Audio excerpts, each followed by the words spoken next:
It really is the genomic sequence that built Sydney Sweeney that has the left eating the left. It really is her biological genes. I'll explain this in a second if it's not already clear.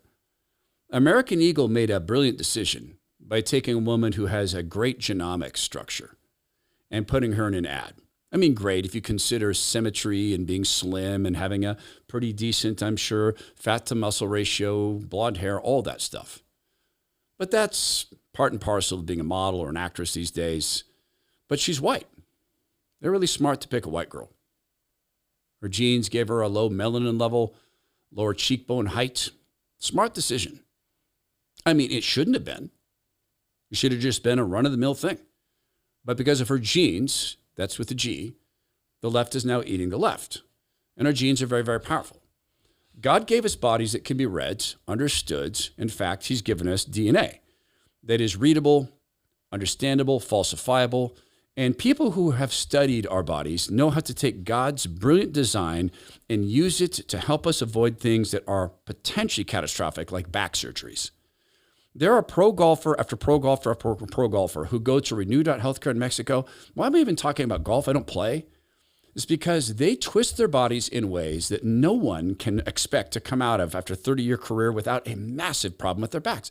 It's a lot like working in construction or in maintenance or on assembly lines. You end up with these injuries that your doctor may tell you you're going to have surgery. And I'm here to tell you that's not true. Many, many times you can go on with life naturally moving, no pain, inflammation's gone, never having had to been cut open and therefore have all these follow-up surgeries. I'm sending a friend of mine down there who used to own the world record for squatting as a weightlifter. You think he needs help? He's been through countless surgeries. I'm sending him down because these stem cells from umbilical cords are phenomenal in the hands of Renew Healthcare with what they do with a world-class lab and world-class doctors.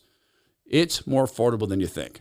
Don't let that disqualify you. Go to renew.healthcare. It's RENUE.healthcare. Tell them you're part of the Todd Herman Show family. It's RENUE.healthcare, renew.healthcare.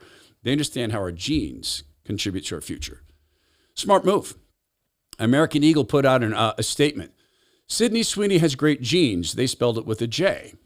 Is and always been about the genes, her story. We'll continue to celebrate how everyone wears their American Eagle jeans with confidence, their way. Great jeans look good on everyone. So I had a friend of mine go to American Eagle for the first time. She did it because she happens to be a white woman with, I guess, kind of sandy blonde hair. She lives in the separate country of Washington. First time ever she decided to go buy the jeans. Oh, and she's in media. She's got herself a great big footprint. Very famous in Washington State. So they got a free ad from my friend, Brandy, who decided to go do this. Why? Because she's sick of being criticized for her genes. Genes.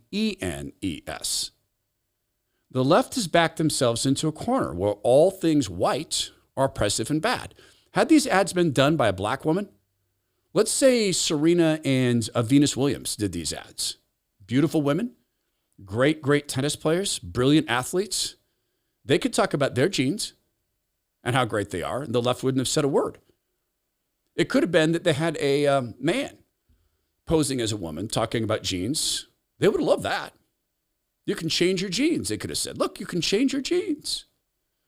Because the left has put themselves in a position where all things white are bad, all things white are colonial or oppressive, they're now eating themselves.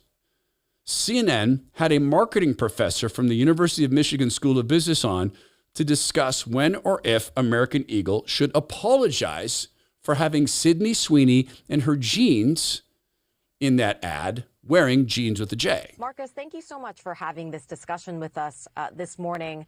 So what do you make of this backlash? You know, critics are saying this is a not at all subtle flirtation with eugenics, or at the very least, a glorification of a certain race. What do you think?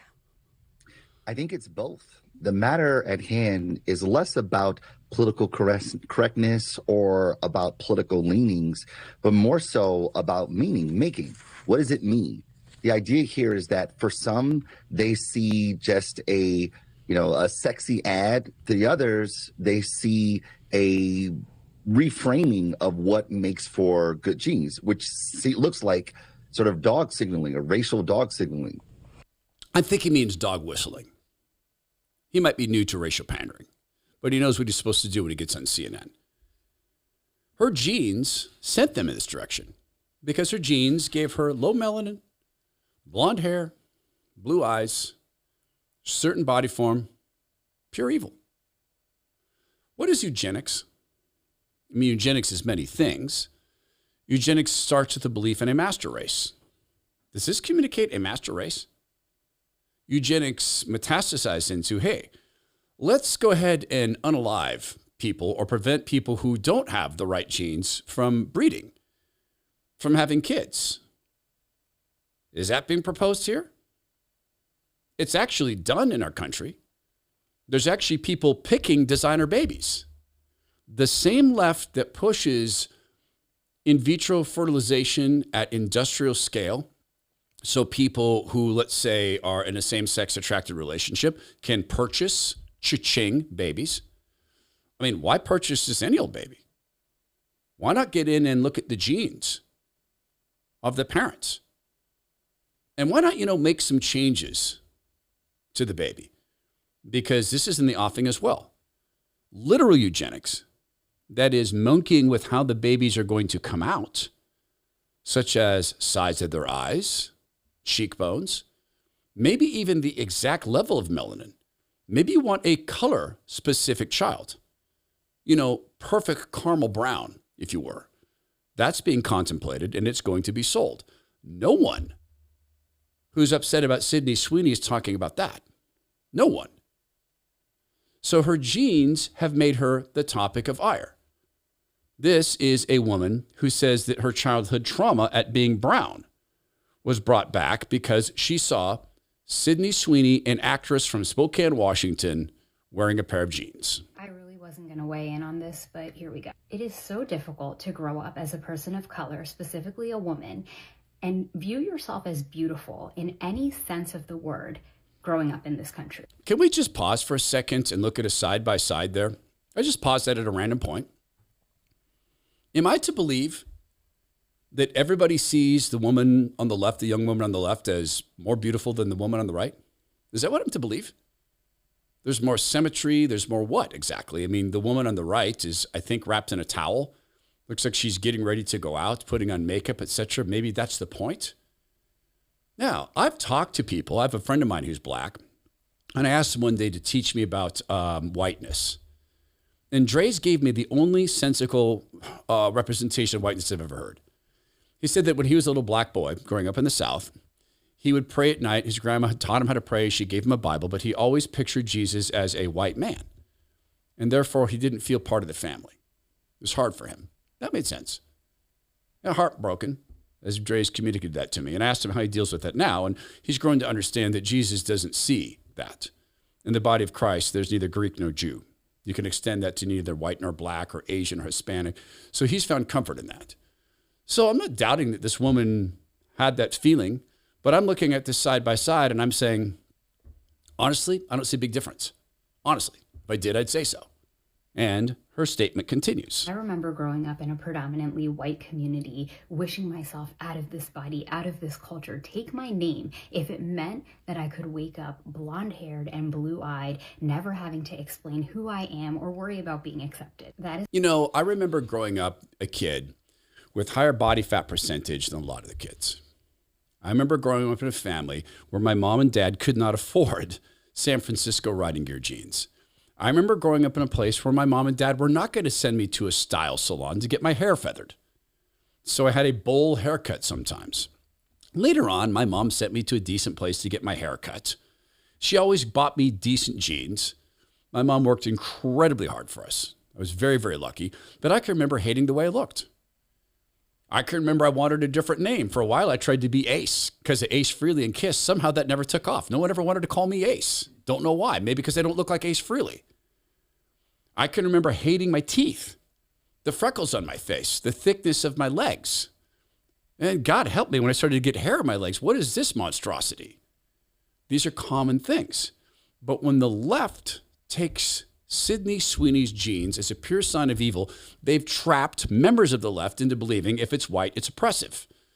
I'll let her finish this off. Why this American Eagle ad with Sydney Sweeney is especially off-putting. There's a lot of rhetoric right now online about the political ideologies that this represents, and I don't discount that, but for me, I can't help but think about the 13-year-old brown girl who gets all her denim at American Eagle, who already struggles to see her beauty and worth in a world that continues to value white, Eurocentric beauty standards, which I naively thought by this point we would have moved the needle on. And this girl is now wishing she too could wake up with blonde hair and blue eyes. It took me so long, too long in my life to look in the mirror and see beauty.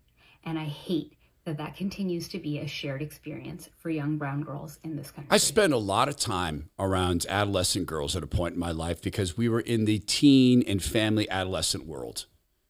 I heard a lot from blonde-haired, blue-eyed girls who wanted to be Asian, who wanted their hair dyed. I know a girl who asked her father if she could have her bones shaved because her bones were too thick. Is there a surgery where they could shave my bones down? I know a girl who wanted to be short.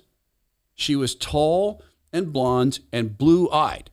She wanted 3, 4, 5, 6 inches removed from her femur and her shin bones so she would be shorter because none of her friends were that tall. Dissatisfaction with the way you look, unfortunately, is part of growing up. And in a culture of Instagram, yeah, it's worse, far worse. Is it all race-based? Is it impossible that American Eagle could have a black model? And then do the blonde-haired, blue-eyed girls get to say this is trauma for me? All over the place. You have the lefts being alarmed about this. Then I'm going to show you the left saying that no one's alarmed by this. Good genes passed on to offspring? That American Eagle ad with Sydney Sweeney is literally overt eugenics. I know you don't want to hear this, but if you want to talk about how that ad is promoting eugenics, which it absolutely is, we also have to talk about how choosing not to wear a mask when you can during an ongoing pandemic, because you're okay with a certain subset of people, primarily disabled people of color, dying for your own comfort, is also eugenics. Just the more normalized kind. Bye. Bye-bye. That's such a cool background you have, and you're very, very normal. So the left is now announcing that no one on the left is concerned in the least about Sydney Sweeney's genes, biological or genes, cotton. Harry Sisson, apparently paid by the Biden White House or the people who ran Joe Biden to say things like this. Republicans made up a fake story of Democrats being angry at Sydney Sweeney just to distract from the Epstein files. Mario Lawrence, false hype. No one is hating on American Eagle nor Sydney Sweeney on liberal forums and media. Jeremy London. Nobody, ... and I repeat, nobody, ... gives a F word about Sydney Sweeney and what she's wearing in a stupid commercial. Asher, barely anyone on the left cares about the Sydney Sweeney thing at all. It's mostly mega manufactured outrage based on a single MSNBC op-ed. Oh, I don't even think we have that op-ed. Could we grab that? Mika, megas are the only people talking about Sydney Sweeney. Wu-Tang is for the children. No one is trying to cancel Sydney Sweeney. No one even cares if she's Republican or not. Fida McCain. The left doesn't give a C word about the Sydney Sweeney ad. It's just a right-wing propaganda machine that wants that as an Epstein distraction. Andrew Mikado. Nobody that is serious on the left even cares about Sydney Sweeney. There's that thing someone said his name was Shakespeare. We don't know if he ever existed. Bill Shakespeare. Methinks the lady doth protest too much.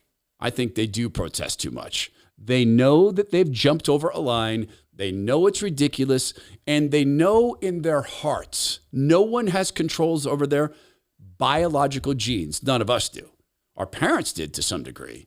And the same left that hates this is the same left that wants designer babies. Because why not design genes that they sponsor? After all, it's not like we've ever as a species tried to go be God before.